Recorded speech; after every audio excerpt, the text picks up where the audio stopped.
অন্যদিকে সাগর মেলার প্রথম দিনই বিপত্তি, ঘন কুয়াশার জেরে ব্যাহত হলো ভেসেল পরিষেবা। প্রায় 1.5 থেকে 2 ঘন্টা পুরোপুরি বন্ধ থাকলো পারাপার। ঘন কুয়াশার কারণে দৃশ্যমানতা কমে যায়। কাকদ্বীপের লট 8 থেকে কচুবেড়িয়া পর্যন্ত মুড়িগঙ্গা নদীতে ভেসেল পরিষেবা বন্ধ করে দেয় প্রশাসন।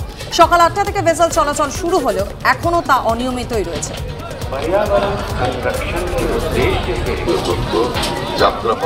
সন্দেশখালী এবং বনগাঁয় ইডির ওপর হামলার ঘটনা প্রসঙ্গে এবার নতুন জল্পনা উস্কে দিলেন রাজ্যের মন্ত্রী শোভনদেব চট্টোপাধ্যায়।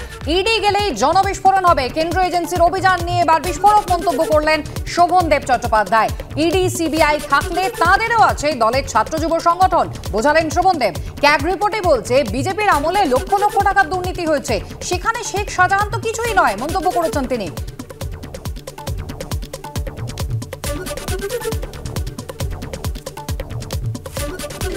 ওদের আমাদের তৃণমূল যে ছাত্র পরিষদ আছে, ওদের ইডি আছে। আমাদের তৃণমূল যুব কংগ্রেস আছে, ওদের সিবিআই আছে। আমাদের তৃণমূল ট্রেড ইউনিয়ন আছে, ওদের ইনকাম ট্যাক্স আছে। আমাদের এই লড়াই হবে, এই লড়াই হবে আমাদের। ওদের গণসংগঠন নেই, ওদের কেবলমাত্র অত্যাচার করার জন্য গণতন্ত্রকে হত্যা করার সংগঠন আছে। সেই গণতান্ত্রিক সংগঠন দিয়ে আগামী দিন বিজেপিকে মোকাবেলা করব। ক্যাগ বলছে, ক্যাগ আমি না, ক্যাগ বলছে 5.7 লক্ষ কোটি টাকার দুর্নীতি হয়েছে বিজেপি সরকারের আমলে, কেন্দ্রীয় সরকারের আমলে। তার কাছে কে শাহজাহান কে? আরে ভাই, তো জনবিস্ফোরণ হবে এরপরেতে। এখন তো সব একটা জায়গায় হয়েছে, এরপরে সারা বাংলা জুড়ে জনবিস্ফোরণ হবে।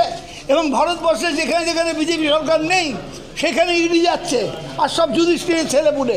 আসামে হেমন্ত বিশ্ব শর্মা যুধিষ্ঠিরের ছেলে।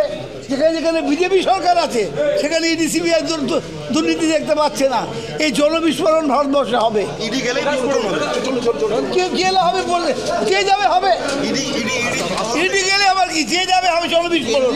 বিজেপি নেতা সজল ঘোষ রয়েছেন আমাদের সঙ্গে টেলিফোন লাইনে। সজল বাবু, আপনি শোভনদেব চট্টোপাধ্যায়ের বক্তব্য শুনলেন। বিজেপি আমলে 5.7 লক্ষ কোটি টাকার দুর্নীতি হয়েছে এবং সবই একেবারে বিজেপি শাসিত যে রাজ্যগুলো রয়েছে তারা কি সব যুধিষ্ঠিরের ছেলেপুলে? সেখানে তো কোথাও এজেন্সি যায় না। এ রাজ্যে একেবারে পূর্ব পরিকল্পিতভাবে এজেন্সি আসছে এবং বিজেপির হাতে সিবিআই ইডি থাকলে, তাদের হাতে আইটি থাকলে, এখানেও কিন্তু ছাত্র সংগঠন, ছাত্র যুব সংগঠন রয়েছে। শুধু তাই নয়, তৃণমূলের ট্রেড ইউনিয়নও আছে। না, আসলে উনি যেটা বলতে চাইলেন যে ছাত্র যুবকে লেলিয়ে দেওয়া হবে, যেরকম ভাবে এর আগের দিন লেলিয়ে দিয়েছে, জনবিস্ফোরণ হবে। এটা তো একরকম, এটাতে মামলা হওয়া উচিত, যে এটাতে প্র্যাকটিক্যালি উনি ইডি, সিবিআই বা কেন্দ্রীয় অন্য সংস্থাগুলোকে তিনি থ্রেট করছেন। একজন মন্ত্রীর মুখের যদি এই ভাষা হয়, শুধু শাহজাহানকে দোষ দিয়ে কি লাভ? শুধু শাহজাহানের মতন অশিক্ষিত গাওয়ার যাদেরকে তৈরি করা হয়েছে, কখনো সিপিএম আর কখনো তৃণমূল যাদের ব্যবহার করেছে ভোট মেশিনারি যন্ত্র হিসেবে, তাদেরকে দোষ দিয়ে কি লাভ?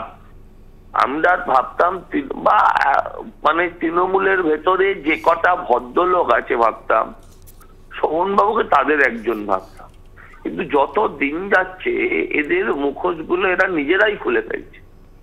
এখন এটা ডিপ্রেশন থেকে, হতাশা থেকে, এটা বেঁচে থাকতে গেলে, এই দলে থাকতে গেলে এই কথা বলতে হবে, না বয়সকালে যেটা ভাইপো বলছে যে বয়স বাড়লে ভীমরতি বাড়ে, সেইটা, এটা এখন বলা মুশকিল।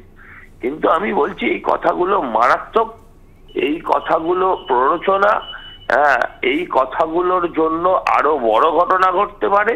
তাই এই কথাগুলোর জন্যই এদেরকে গ্রেফতার করা উচিত। বলছে টিএমসিপি আছে, ছাত্র সংগঠন তো তুলেই দিয়েছে।